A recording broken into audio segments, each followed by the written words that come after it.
정읍 출신 김현미 민주당 의원이 국토부 장관 후보자에 지명됐습니다. 지역 현안 사업 추진이 탄력을 받을 것으로 기대됩니다. 본격적인 농번기에 겹친 가뭄으로 저수율이 크게 낮아지고 있습니다. 용수 공급에는 큰 지장이 없다지만 바짝물이 걱정입니다. 때이른 무더위에 가뭄까지 계속되면서 농촌에서는 제때 일손을 구하지 못해 작황까지 손해를 보고 있습니다. 여러분 안녕하십니까? 전북권 뉴스입니다. 전라북도에서 3년 만에 장관이 나오게 됐습니다. 정읍 출신 김현미 민주당 의원이 새 정부의 국토교통부 장관 후보자에 지명됐습니다. 전북 무장관 시대를 끝내면서 지역 개발과 현안 사업 추진에도 도움이 기대됩니다. 이종효 기자입니다. 청와대가 4명의 장관 후보자를 발표한 가운데 전북 출신으로 김현미 국토부 장관 후보자가 이름을 올렸습니다. 정읍이 고향인 김 후보자는 전주여고를 거쳐 연세대를 나온 뒤 경기도 고양에서 3선을 한 386 출신 중진 국회의원입니다. 최초의 여성 국토교통부 장관으로서 국토교통부 주요 과제들을 차질 없이 추진할 것입니다. 김 후보자가 장관에 임명되면 전북은 3년 만에 장관을 배출하게 됩니다. 박근혜 정부 때인 2014년 6월 김관진 전 국방부 장관을 끝으로 전북 출신으로는 장관이 없었습니다. 국토교통부는 도로와 철도 등 SOC 사업은 물론 전라북도의 최대 현안인 새만금 사업과 신항만 그리고 국제공항 건설을 관장하는 주무부처입니다. 전라북도는 SOC가 뒤처진 전북의 현안을 김 후보자가 잘 알고 고려할 것이라며 기대감을 숨기지 않았습니다.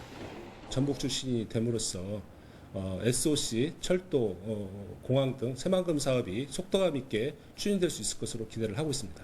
김 후보자의 지명은 특정 지역을 장관 한 명 배출하지 못하도록 차별한 보수 정권의 비정상을 정상화하는 단초를 놓았다는 점에서도 주목을 받고 있습니다. MBC 뉴스 이종효입니다.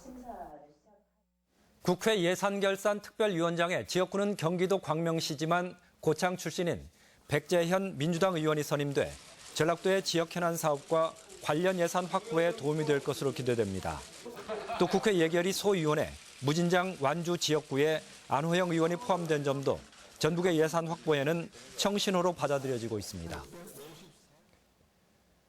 요즘 30도 안팎의 이른 무더위에 가뭄까지 이어져 농심도 타들어가고 있습니다. 우리 지역은 저수율 걱정이라도 덜었다 하지만 밭이며 천수답 작물은 아예 대책이 없습니다. 한범수 기자가 취재했습니다. 뜨겁게 달아오른 바위에서 농부들이 파와 양파를 수확하느라 쉴 틈이 없습니다. 수확기를 맞은 채소는 연이은 무더위와 가뭄으로 잎이 바짝 말라버렸습니다. 비가 안 온 게 걱정이 많이 돼요. 비가 별로 오더를 안 했잖아요. 그런 게 딴 데서 또 그냥 뭐가 다 타고 있잖아요. 전라북도 지역에 올 들어 지금까지 내린 강수량은 187mm, 평년의 65% 수준으로 100mm가 적게 내렸습니다. 지난해 이맘때는 제가 서 있는 이 자리까지 물이 차올랐었습니다. 하지만 수개월간 이어진 가뭄과 계속되는 용수 사용으로 현재 수위는 크게 낮아진 상태입니다. 현재 도내 저수량은 4억 2천만 톤으로 60% 수준의 저수율을 보이고 있습니다. 지난해보단 20%, 평년 수준에 비해선 10%가 적지만 다행히 땅이 갈라질 정도로 극심한 가뭄을 겪고 있는 충청 지역에 비해선 상황이 양호합니다. 현재 도내에서 모내기 작업은 반 정도 이뤄졌는데 앞으로 필요한 1억 2천만 톤의 농업용수 공급에는 차질이 없을 것으로 보입니다. 6월 말까지 모내기는 100% 완료할 수 있으며 그 이후 한 달 정도는 농업용수 공급이 가능할 것으로 판단됩니다. 하지만 올여름 강우량이 예년보다 적을 것으로 예보된 데다 가뭄이 지속되면 당장 밭작물부터 피해가 불가피해 농민들의 수심이 깊어지고 있습니다. MBC 뉴스 한범수입니다. 이렇게 가뭄 피해가 우려되는 농촌 지역이 일손 부족의 이중고까지 겪고 있습니다. 수확을 앞당기는 고육채까지 써보는데 품상마저 하루가 다르게 치솟고 있습니다. 보도에 박연선 기자입니다. 완주 고산면의 한 마늘밭. 마늘대가 메말라 군데군데가 누렇게 시들어버렸습니다. 예년 같으면 마늘이 어른 주먹 크기만 해지는 다음 달 초에서 중순 사이 수확을 해야 하지만 올해는 수확을 일주일가량 앞당겼습니다. 가뭄과 고온 현상이 계속되면 마늘이 고사해 아예 수확을 장담할 수 없기 때문입니다. 덥고 봄에 없어지고 여름이 와서 마늘하고 양파하고 수확이 너무나 작아요. 그리고 마늘이 작년 중품에 올해 상품가 받지. 빨라진 수확 시기가 모내기철과 겹치다 보니 일손마저 구하기 힘들어 농가는 그야말로 이중고를 겪고 있습니다. 6월 초까지 사과 속기 작업을 마쳐야 하는 과수 농가는 요즘이 한창 바쁜 때입니다. 사과 속기 작업에 나선 건 공무원들. 일손이 부족하다는 농민의 요청에 긴급 일손 돕기에 나섰습니다. 농가들이 일손 부족으로 너무나 어려움을 겪고 있는 현실입니다. 우리 김제 시민 사회단체들이 농촌 일손 돕기에 적극 참여해서 지자체마다 일손 돕기 창구가 운영되고 있지만 참여단체가 수요에 비해 턱없이 적다 보니 대부분 농가는 지원을 받지 못하고 있습니다. 모내기가 한창인 벼농가도 사정은 마찬가지. 고령화와 인구 감소로 일손을 구하는 것 자체가 어려운데 품삯까지 덩달아 올랐습니다. 여자분들 같은 경우는 이제 지금 7만 5천원에서 8만 원까지 상승을 하고 또 남자분 같은 경우는 가격이 없어요. 때이른 더위와 심해지는 인력난, 농민들은 농사 시작과 함께 이중고를 겪고 있습니다. MBC 뉴스 박연선입니다. 국토교통부가 내일 공시할 예정인 올해 전국 평균 공시지가에 따르면 전라북도의 상승률은 4.75%로 전국 평균 5.3%에 미달했습니다. 지역별로는 조선소 가동 중단 등 제조업 불황과 일부 구도심의 공동화 현상을 겪고 있는 군산이 공시지가 상승률 0.74%로 전국에서 가장 낮았습니다. 요즘 같은 무더위에는 외출하기조차 여의치가 않을 텐데요. 이럴 때 숲속에서 독서를 하거나 아이들과 장난감 도서관을 찾는 건 어떨까요? 이색 도서관 이경희 기자입니다. 도심의 열기를 피해 숲속으로 들어가자 편백나무가 울창한 숲에 조그만한 도서관이 자리 잡고 있습니다.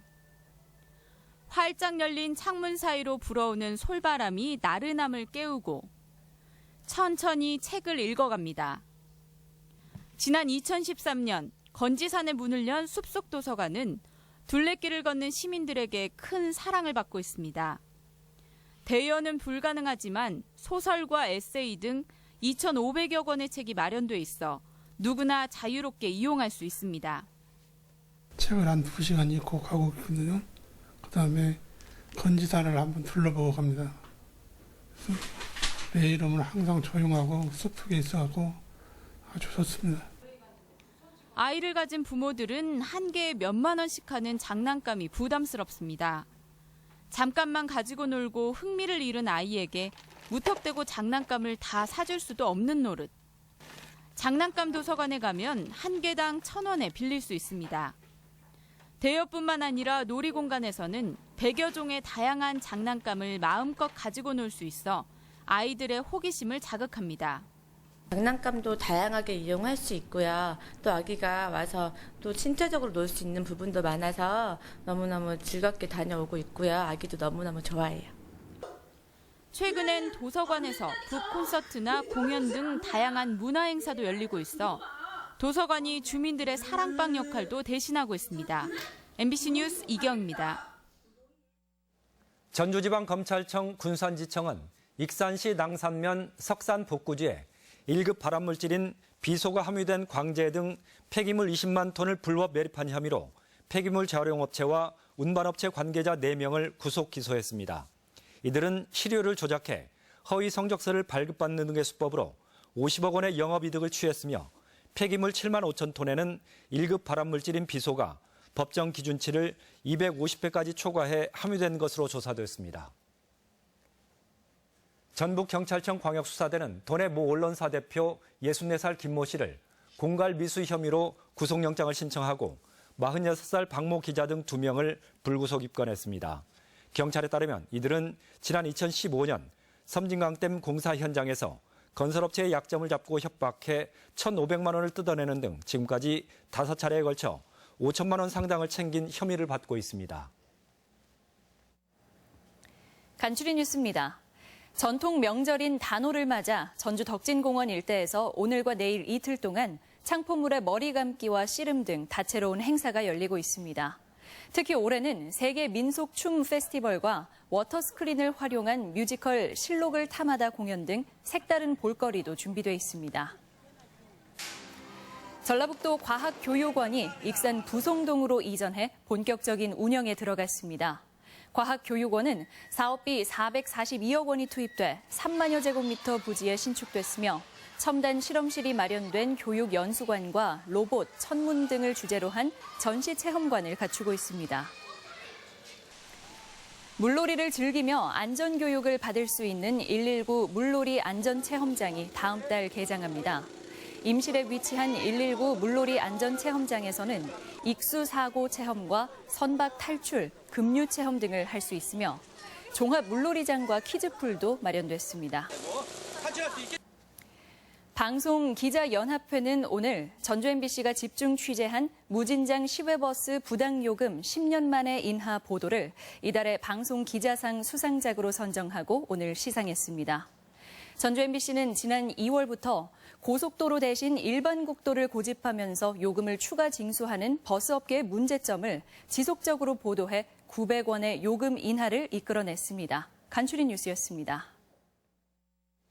새 정부가 공공기관 성과 연봉제 폐지를 추진함에 따라 전라북도에서도 관련 제도가 변경될 것으로 보입니다.